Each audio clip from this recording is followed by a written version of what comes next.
This is Political Core, the non-PC edition of The Aaron Cruz Show, where you decide the topics.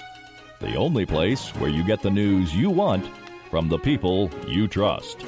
We are your balanced and accurate information resource.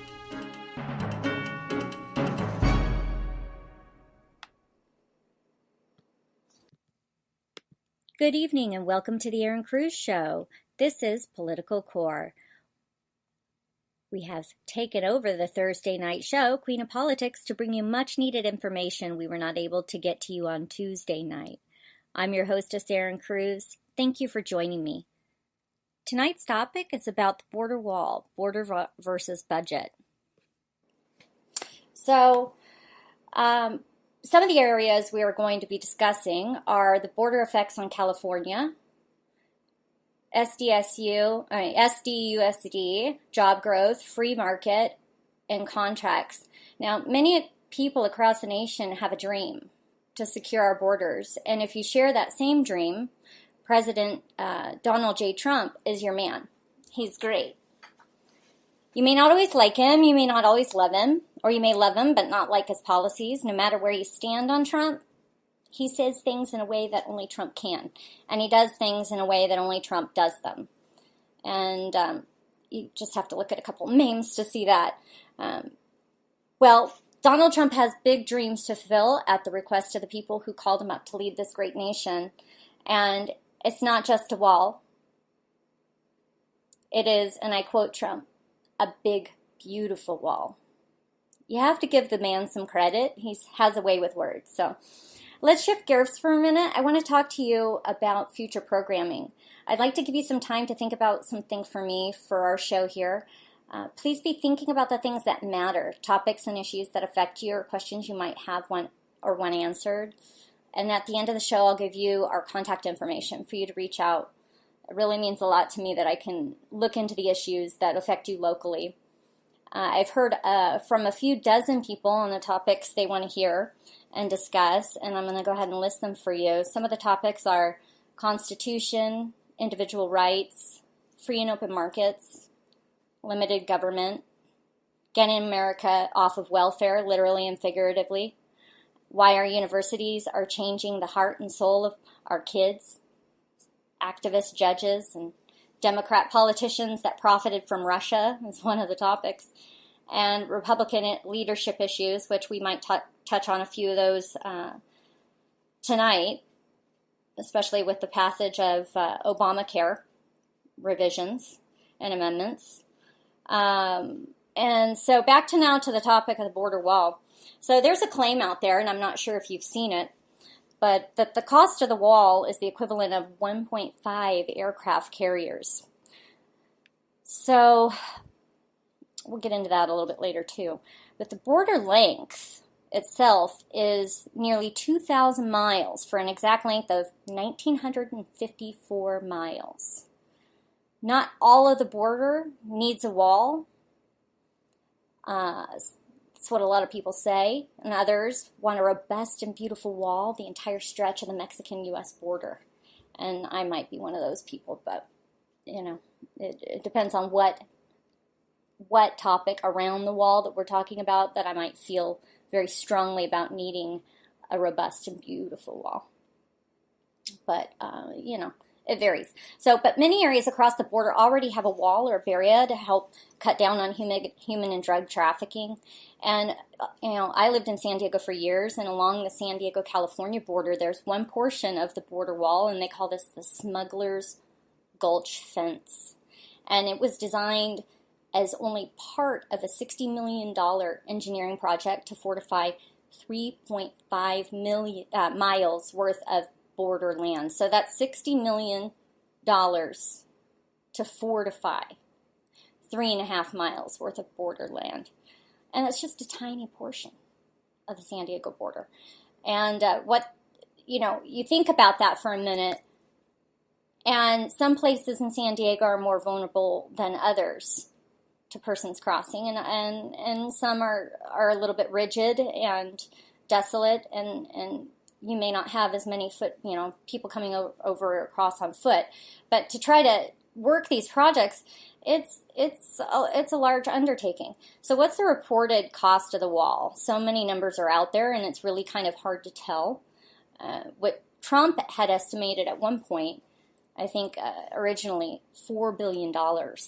And then he changed it, and it was about $6 to $7 billion, and then he put it at about what might be seen as a more realistic number of $10 billion. But by the firms and government agencies that actually look at these things, and they analyze these things. They have people on the ground to bring in, materials and supplies, and they know what everything costs down to the bolt. One of those firms is Bernstein Research, and they analyze material costs. They put together the prices, and their estimate was between $15 and $25 billion for the wall. And that was not the entire wall. Okay, that was for a 1,000-mile stretch that was 40 feet high, which we now know has been reduced. I think Trump has asked for 30 feet of the wall to be built. Beautiful on the north side and practical on the south side. But think about that for a minute. $15 to $25 billion. That's a $10 billion gap. You're going to hear this a lot. That's a lot of money. Okay? It's a gap. That's more than a few bolts. So why would we want to be off by $10 billion?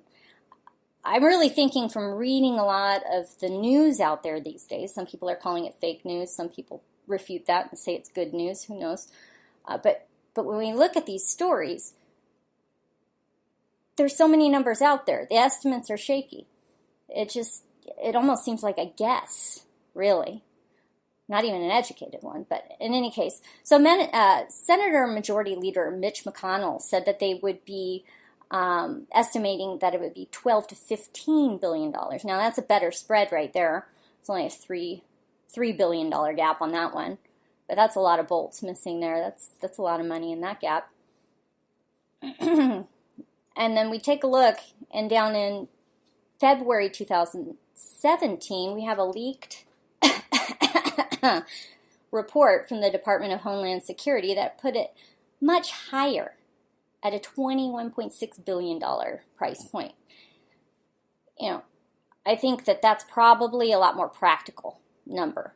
So then in April 2017, we had the Democratic staff of the Senate Homeland Security and Government Affairs Committee say in a report, now, hold on, sit down, it could soar to $70 billion. Wow. Okay. Now, I'm thinking that might be a reach. I mean, what do I know? But are they trying for headlines there? I mean, what is the kind of the objective there? To scare you with the ticket? Scare you with the bill? So that's a $50 billion gap right there, more than any other group had estimated. All right. And then Senator McCaskill wrote later on that the border could cost as much as high as $200 for each American, okay? Her estimate is on a closed-door briefing where the estimate was $2.6 billion for fewer than 75 miles of the new border wall. That's $36.6 million per mile. That's a lot of money right there. So according to her calculations, is that too much to pay for the wall? $200 for each American? I mean, I know that's a small portion of it, but that's a good question. So think about that for a minute. Now, after really reaching into the political core of the matter, all right, the most reliable and close number by all of the reports and the chatter around the subject is that the $21.6 billion is reported by the Department of Homeland Security. It was probably the most realistic. Now, we know that most government programs can balloon over the scope of the projects because everyone wants a piece of the pie, and government is handing out money. Well, not anymore. I think we've closed the gap on that.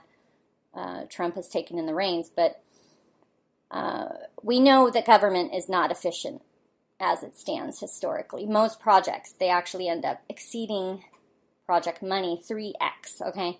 This was seen in the green initiatives back to 2008 to 2010, cash for clunkers, like the solar rebate programs that we saw go through, those all hit 3x, okay?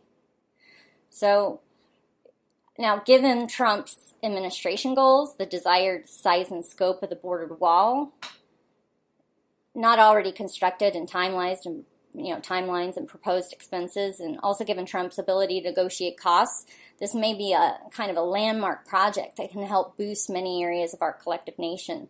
So I see a lot of jobs, manufacturing, a lot of money going into homes too. That's work. So in one way, the border wall is a win-win-win for the American people as a whole, and perhaps, depending on what role Mexico wants to play, maybe it could be a win-win-win for their people as well. So back to our aircraft carrier conversation earlier. Now, the Navy Ford-class aircraft carrier is estimated at $12.9 billion. Now, kind of just ride with me on this one. Up from some recent Nimitz-class carriers that cost about $8.5 billion. Okay? That's a $4.4 billion, gap. Think about that. Now, I don't build ships. I don't build aircraft carriers. I'm not in the military. I'm not, that's not my job. But when I look at these stories, when I look at these numbers thrown out there by media and by political officials, and, it doesn't matter what side, okay, the conservative side, the liberal side, with the R, with the D, doesn't even matter if it's, the public official versus the media. It's all seems to be wishy-washy trash. But when you look at this right here, okay, you can see from this aircraft carrier comparison that I'm showing you right here with the $12.9 billion versus the $8.5 billion from, in that $4.4 billion gap, that a lot has happened in the last 10 years or so. Costs have risen.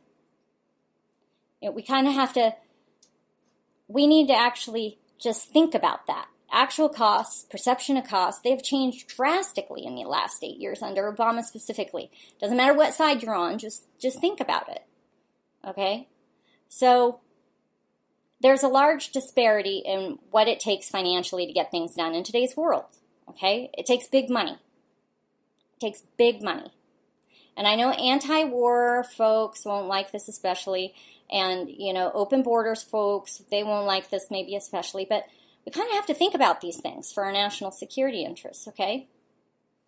Those areas that matter, they keep our families safe, all right? So let's go back to the wall. When using the preliminary numbers for the wall, the comparison for the aircraft carrier claim, the comparison isn't correct. Okay? The entire border wall will cost, with a conservative amount standing as our comparison, at $21.6 billion.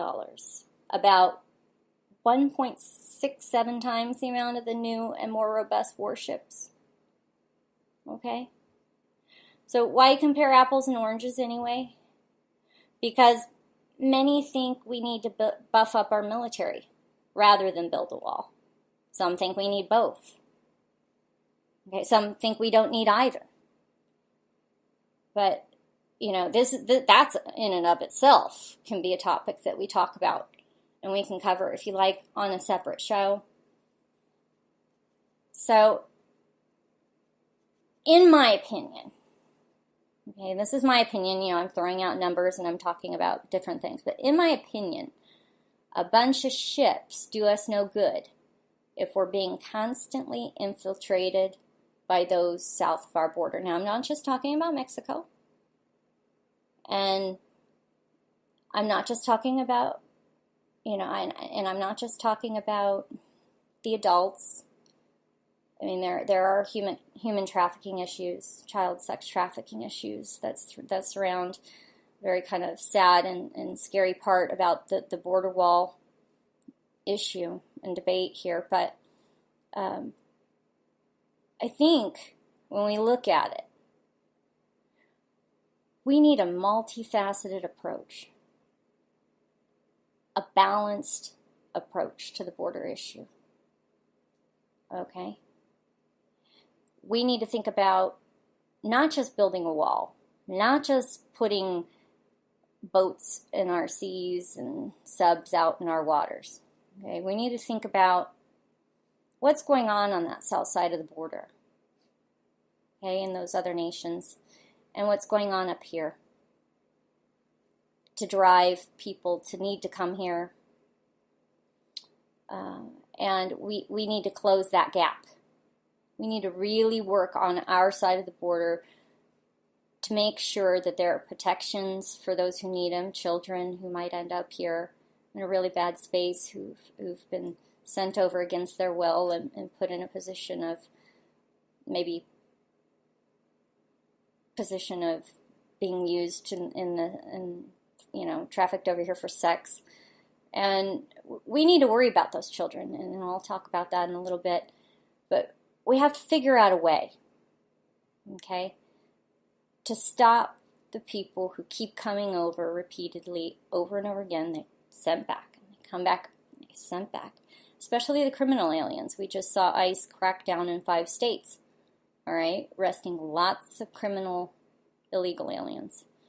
And I'm glad to see that, because when we send a message, a clear message to the other side of the border, okay, that it's, once you get here, you're not going to be able to stay. Okay? Your family's spending a lot of money, you're spending a lot of money.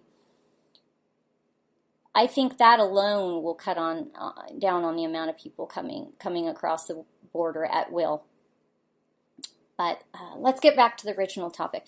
Building the wall and the impact on our economy, because this is a big ticket issue for us all over Southern California.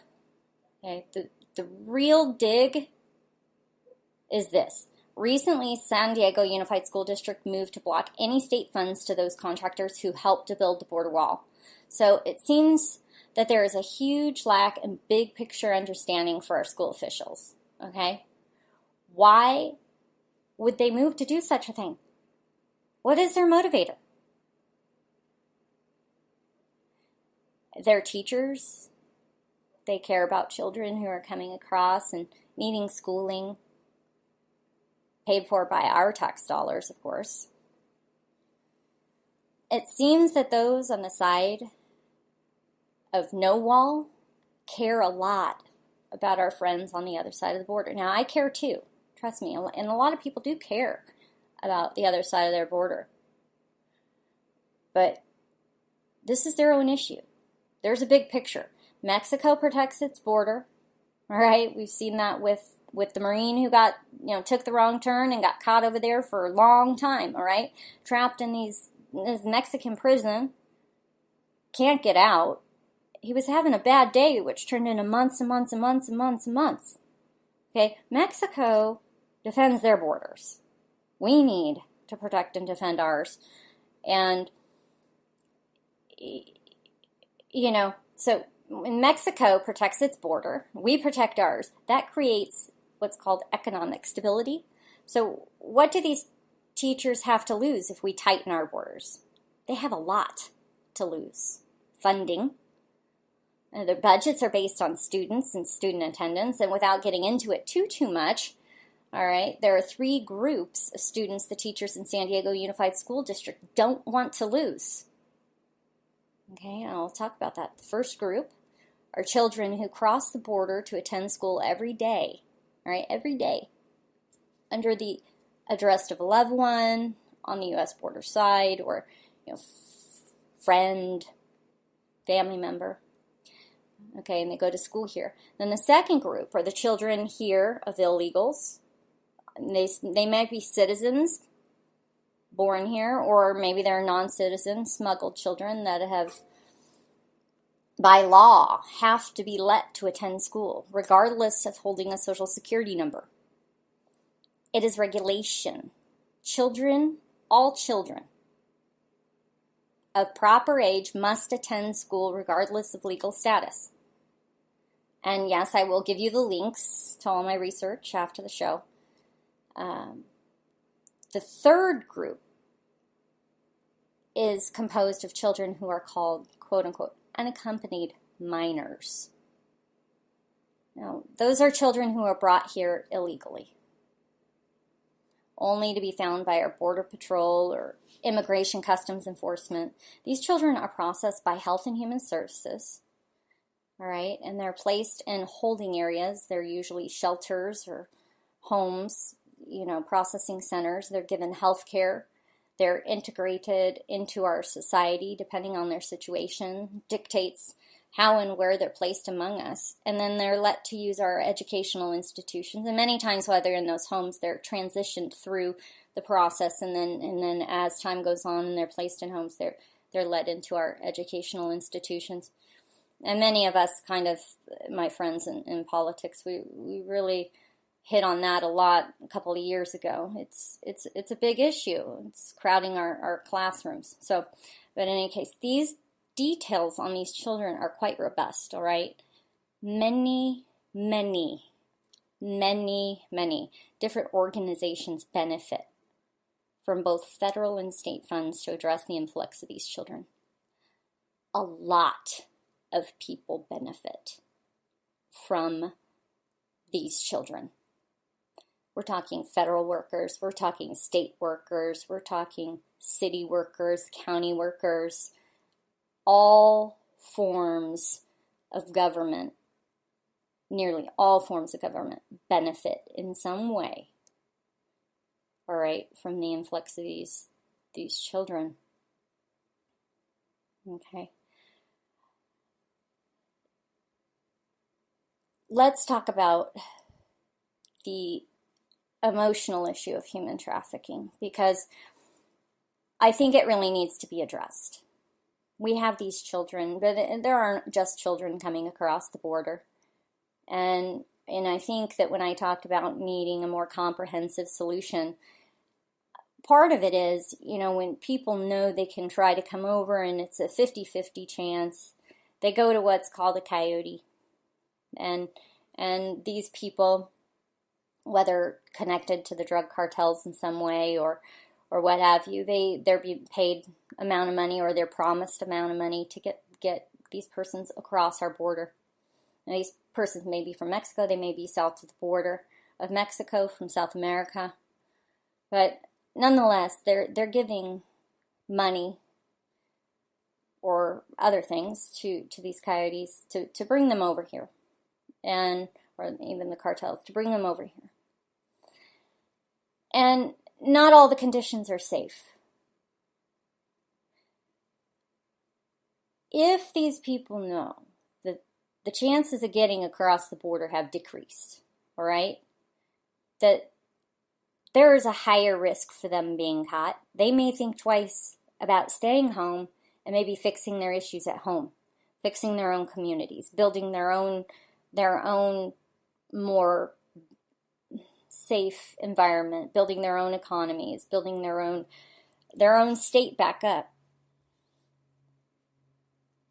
I really think, even just since Trump has come into office, that those numbers have dropped significantly. So if they see a wall going up and those numbers start to drop, less and less people are going to come over. But there are going to be those desperate individuals who want to get to this side. Now, I've read a lot, and I've seen a lot, and I've heard a lot, and I've talked to a lot of people about the drug cartels and coyotes, okay? And one of the things is supply and demand, all right? So these people want to come over here. Now, if the cartels know the numbers, okay, and the coyotes know, they all know the numbers. So if they can only get a certain number of people over here, and they can only meet certain amount, that's going to drive costs up. So price per head is going to skyrocket. Black market is going to balloon. They're going to get a lot of money, a lot more money per head. All right, the risk is higher if they get caught because the border presence is more robust. I mean, that all plays into their price. So for them, they don't care how many people they bring over. They drive that price up, and they're just going to be bringing over less people, higher cost. So one, we have to make it harder on those persons on that side of the border. If they get caught, there has to be a really, really bad day involved for them, okay? We need to send a message. This is no joke. All right? Higher costs on the heads of humans, it's not going to pay. All right? And then on this side of the border, we definitely need to work on, the hiring of illegals and undocumented, as they call them, immigrants, because when employers think that they can get away with hiring somebody at a lower price, not pay tax, and skirt the system,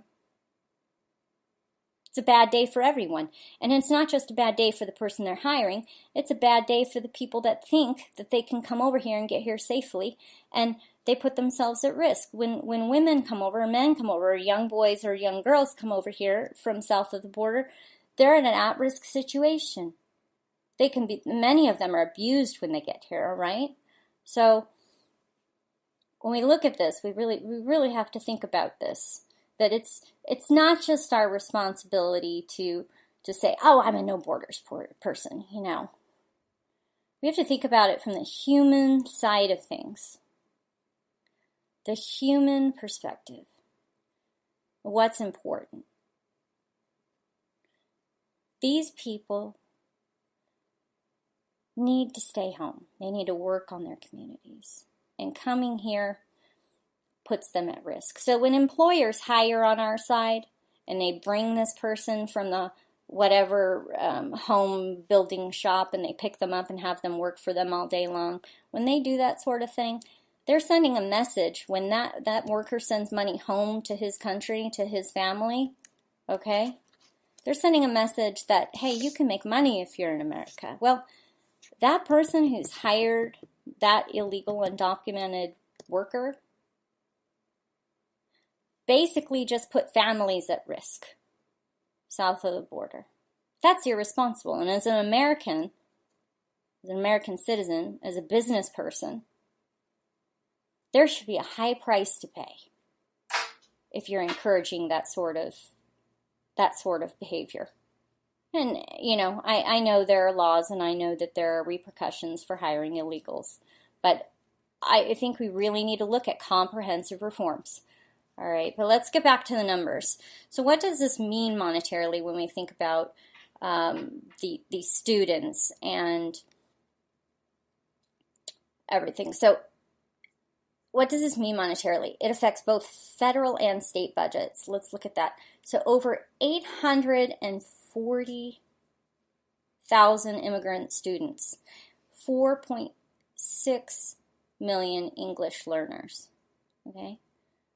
And the overall cost of unaccompanied minors alone, nationally, for fiscal year 2016 is $948 million, okay? That's almost $1 billion. Remember, the wall is 21.6 on the high estimate. So annually, that's $948 million for unaccompanied minors.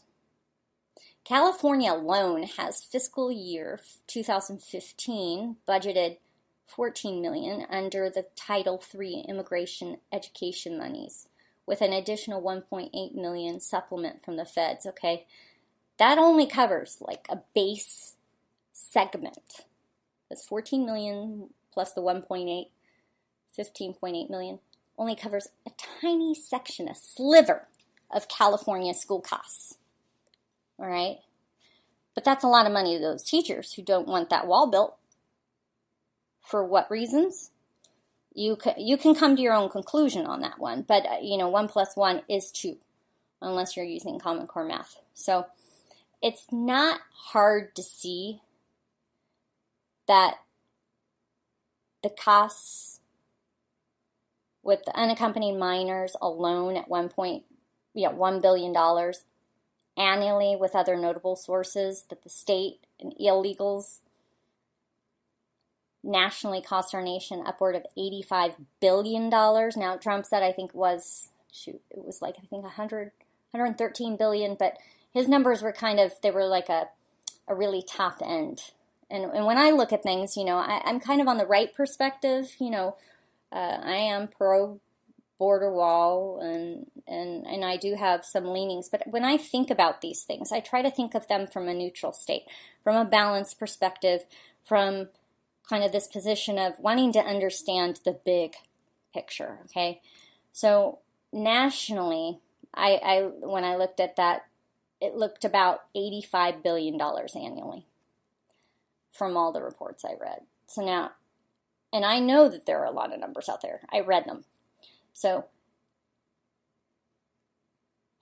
and I understand that the folks here that are here illegally, they impact our economy, and in some ways it's good, and I know in some ways it's bad, but in some ways it is good, and many of them do end up paying tax in some form or another, and people cite that argument all the time. But the point is, okay, that the $21.6 billion is really peanuts in the big picture. It's peanuts. All right? So, of our annual budget, and maybe you guys are all yawning. I can't tell. I only see a few people chatting, and I've kind of been preoccupied, this being my first show, so thank you everybody for joining me. But when we look at our total annual budget of $3.54 trillion, okay, let me say that again. When we look at our total annual budget for 2016 of $3.54 trillion, 21.6 is chump change. I think if you work that out, and we probably have a lot of math whizzes here, it's like less than 0.5%. It's tiny little crumb. Okay, 3.5 trillion is what we spend annually. This wall is a one-time deal. With maintenance, obviously, you have to, as you saw earlier when I talked about fortifying the wall in a small portion, you do have to spend money on maintenance. But overall, that's a tiny little bit of money. So it may be change and it may be chump change, but this is your change, okay? So I get the need to think about it. But think about the investment, okay, long term. And really think about those children, the families that are leaving their homes, escaping corruption, escaping a world that's cruel and harsh, escaping poverty or living conditions that might be harsh. Now, you say, well, we have open arms. Well, look. All right. People have to build their own nations. Families need to unify. Communities need to band together. They need to do what they can to fix their nations. Okay? Long has it come since we have just let people in our doors, and it's created economic instability. It's created an atmosphere of, entitlement by some. And these people they need to build their own nations. What other people don't think about, what citizens don't think about, is we also give foreign aid to these nations. That is big money we spend. So not only are these persons coming here, sending their people here in droves, they're coming over the border. Not only do they come here, and then we spend money on them here in the tens of billions of dollars. We're sending tens of billions of dollars back over to these nations in the form of financial aid. And that financial aid money, where is it going to? Think about that. Where is that money going to? It's going to the governments. Where is that money that's going to the government going? Are those governments so corrupt that money is not trickling down to its people? Or is it that the people are so disadvantaged that they have no way to stand up against their corrupt government, to pressure about the money that's been given for aid? Or do they not even know? Are they not even aware? Okay? The way I look at it is, until we get the correct information to the people that live south of the border, be it them just getting wind that coming here is not a good idea, be it us reaching out via some sort of, and I hate to say propaganda campaign, but informational way to these persons to let them know that they need to empower their own, that they need to stand up against government. Okay? Until that happens, there's going to be, there's not going to be any change in those nations. We're going to keep spending money and spending money and spending money and spending money for what? Why are we giving aid if people are just coming here only for us to give aid here? Okay? So if we're going to give aid, I think it's all good and dandy. But the governments need to be responsible and have it go to their people. Education, resources, things that, the most basic of needs need to be met. We're spending billions on foreign aid, okay? And I want to touch on this really quickly. I did speak with one girlfriend of mine, and she, she and I were talking about this issue. She told me it's an interesting time in certain nations, and hers in particular, she was talking about Vietnam. And she said that it's an interesting time talking to her friends, that they had told her and her family that, they're in a place where they're realizing that they as a people have power. That the corruption, if they as a people realize that they have power, the corruption can't stand against them. There are more people than there are, good people than there are corrupt. And my girlfriend, she was saying how she had come here for better opportunities, and she's worked hard to build a life here and her family here, and she's talked to her family back home in Vietnam, and she's thrilled to see the kind of fire in the eyes of the people there, that they're wanting better things for Vietnam. They're wanting better things for the community. They're expecting more out of their government. They're, I think, rightfully demanding that they have the power.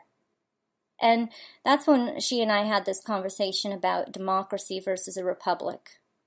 All right, and I know this is kind of a little bit off topic of the border wall, but I think it's also important to address, is that, as a democracy, the masses rule. Okay, but as a republic, the minority stands. And we saw that in this last election. And she and I were talking about that, and she interestingly enough said, yeah, they mention democracy a lot. Their view of democracy is really America. And I think media has done a really good job at pushing the idea of democracy across the globe. But really, a representative republic is where it stands. It's the power of the people, the power in the hands of the people. And so she and I talked about that, and so she's going to impart a little bit of that knowledge with her friends and family back home. But I really did. I was happy to hear about Vietnam and their strive for a better nation and a better communities, and cracking down on government corruption. And that gives me hope. That gives me hope that nations with people who maybe don't, Vietnam is a great country, but these people are finding hope again.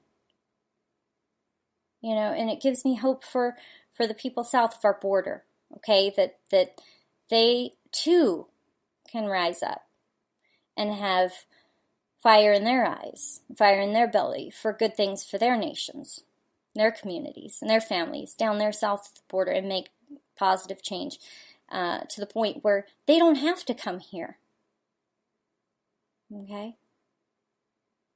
So when we I want to go back to the investment, okay, and about those children and the sex trafficking, and kind of those issues south of the border that drive, you know, the pricing and everything else.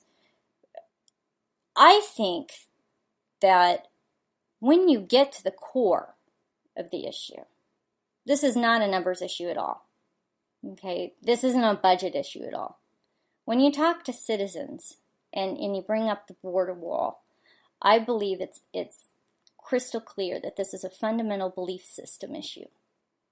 Okay, people have to learn how to remove their feelings or find a balance and press Congress for national security interest initiatives and programs that protect the citizenry in a fiscally and socially responsible way, okay?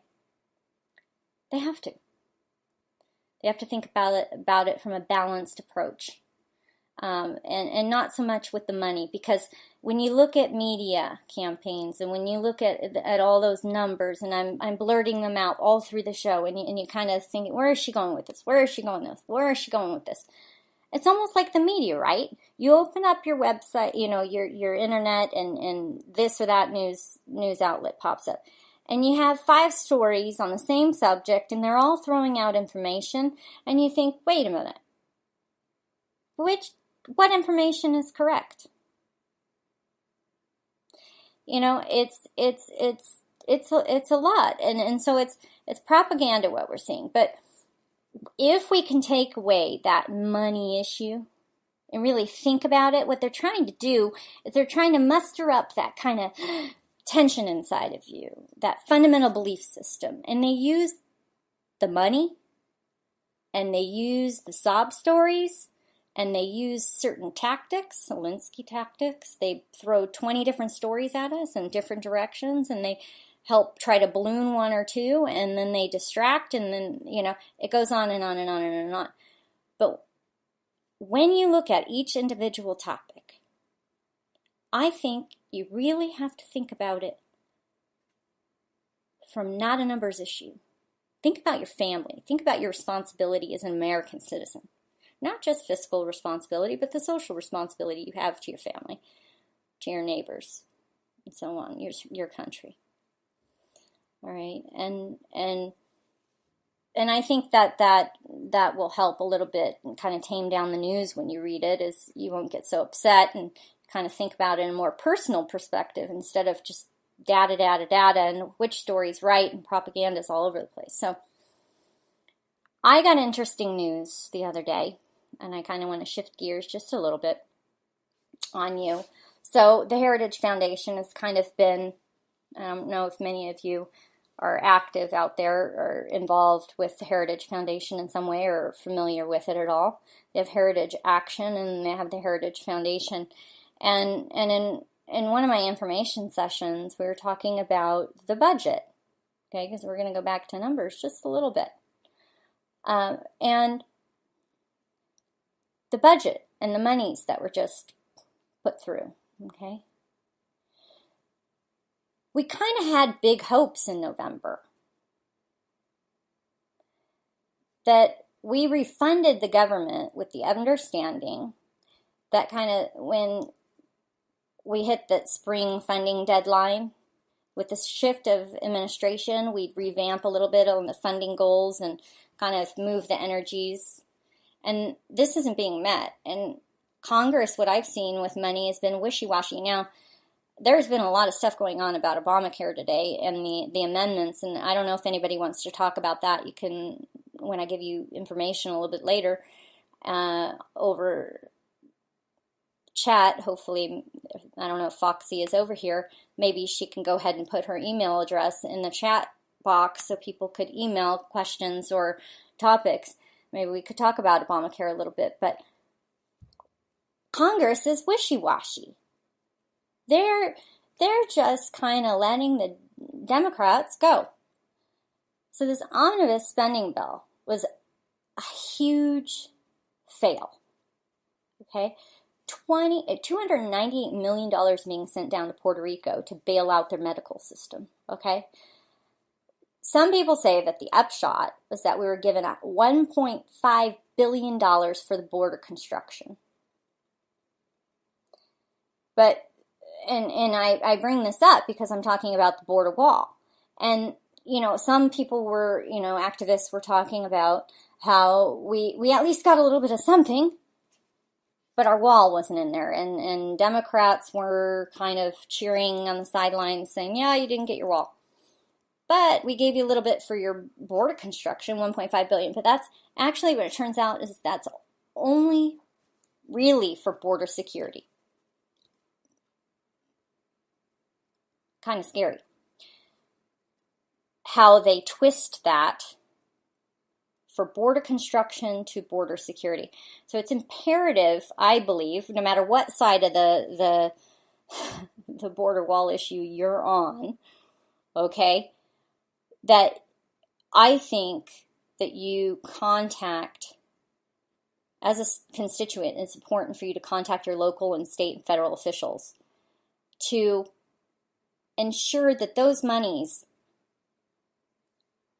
are spent wisely, because it says from other people inside the government and in reports that it is for construction. It's not. It's for border security. So which is it? So I think that we as constituents should speak our mind. That's $1.5 billion of our $21.6 billion. Should that be a ramp up in security, or should that really actually go to construction like they're saying it supposedly does when it doesn't? That's a big portion of our wall. So, in any case, I really think that's important that we follow up on that issue, because that's just a recent event. This is just this last week. So if you want to contact your congressperson on the border wall issue, you can do so by calling 202-224-3121, or you can go to www.house.gov or www.senate.gov. And you can also look up other resources on my website. I have a full tab for that, and that's erincruz.com, ERINCRUZ.com. Or you can send an email, an inquiry, and I'll help in whatever way that I can. I do a lot of information resource gathering for persons who contact me. So I'd be glad to help. And you can send an email to info@erincruz.com. And I'll also be sending out references to the data provided on the show. Please be sure to like us on social media, Politicor, and for all things politics at Wagner Girlie. That's WAGNERGIRLE on Twitter, if you're on Twitter. If not, you can just follow me on Facebook, or you can just send me an email to the emails I just listed. As always, we want to grow together, find common solutions, find common ground, and I will answer any questions that I can. I don't ever want you to hesitate to reach out. We're in this together. And I really feel strongly on this border issue. I know I was supposed to go on Tuesday night, and I had, it was my first show, and I was so excited to sit with you guys and share with you about the border and kind of the perspective, the different monies involved and everything. And my system crashed, and so I was kind of brokenhearted about that. But really, I had to bring this to you tonight because I really want you to take the time to think about it, to think about the issues, to think about the people involved on both sides, here and on both sides, on the other side of the border. And talk. I think it's important to talk to one another. I know these aren't popular subjects. I know that this isn't maybe dinner table appropriate. But if we don't talk to one another, we don't try to understand where somebody is coming from, and we just assume that somebody's going to shut us down, and we have a closed mind, nothing is going to happen. Nothing will get better in this nation. Nothing. There's only one way that we will be able to bring our nation back from the destructive communication, and that is to listen and to share, not from the mind, but from the heart. We have to care. we have to take the time. We have to take the moment and stop what we're doing and have those conversations. Even if they're uncomfortable, even if they start to get heated.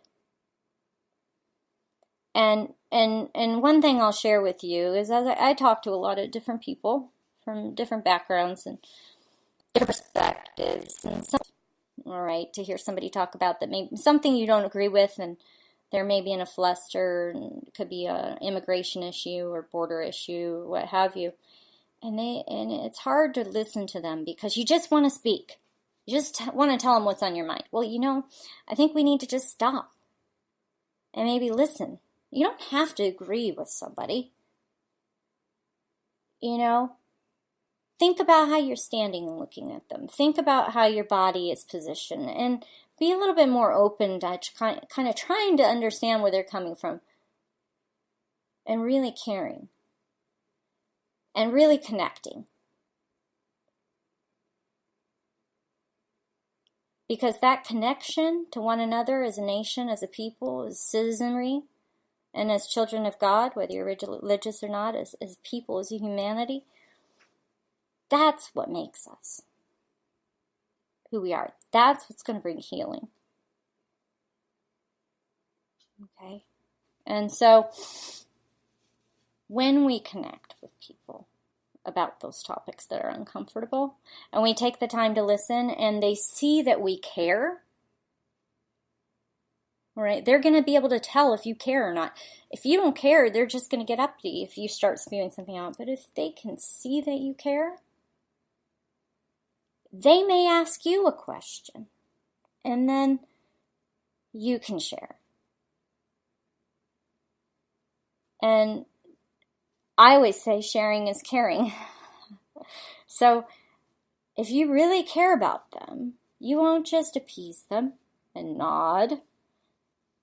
You'll share your view on the issue of the border, and maybe some information that you learned today, or that you read about from the links that I'll provide you, or some other research that you do as a result of thinking about this show, and be able to have those conversations without feeling uncomfortable. Because when you feel strong and confident about what you're talking about, what you're sharing, because you care, that person will be able to see it.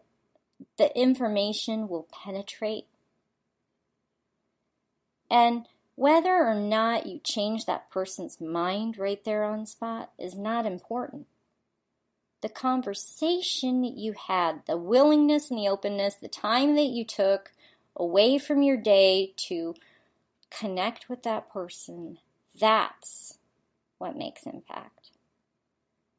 So I really think and feel strongly that it's, I kind of bumped everywhere around on this, but on this show about the border and the numbers, and then the people and the human trafficking, and kind of the tense portion of it, the emotional portion of it. We didn't even get into the kind of information that I wanted to tonight, because I really wanted to touch on this connection with people, because that's where it's at.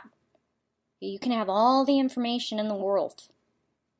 You can be empowered with data overflowing.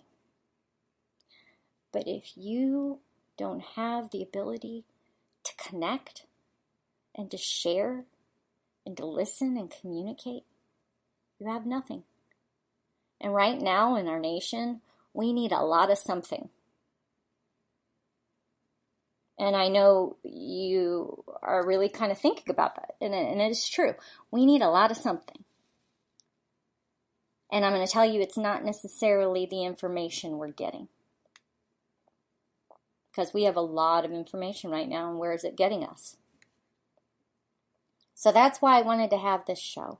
And I've been reaching out since 2008 and 9, and political activism of all different kinds, behind the scenes mostly, online presence obviously.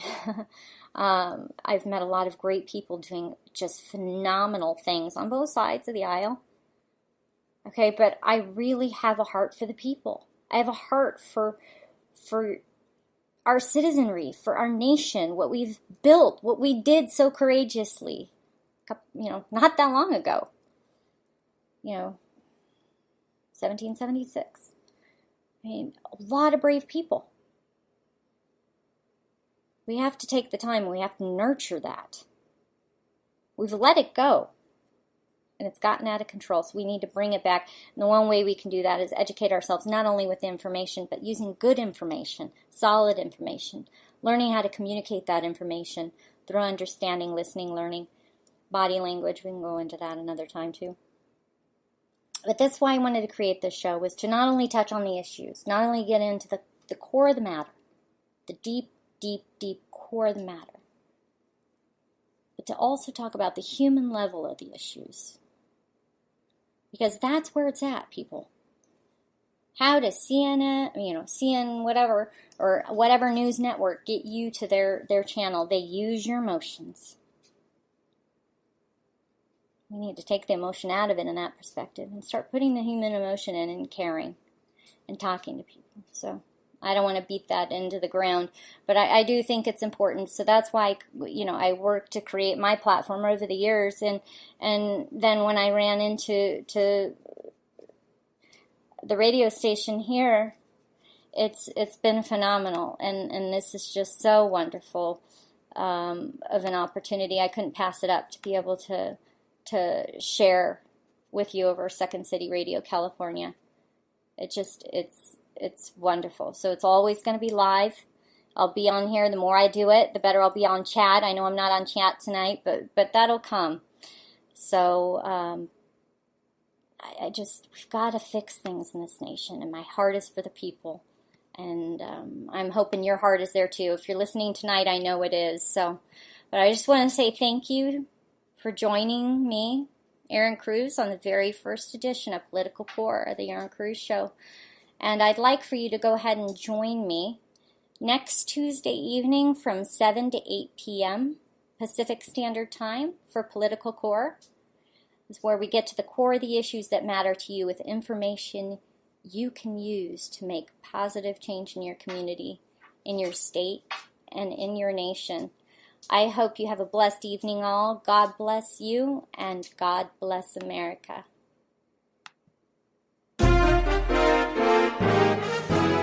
To hear more and to learn more on how you can make an impact or about Political Core and the Erin Cruz Show, visit us online at erincruz.com. That's erincruz.com. Thank you for joining us, and see you at the same time and the same place next week.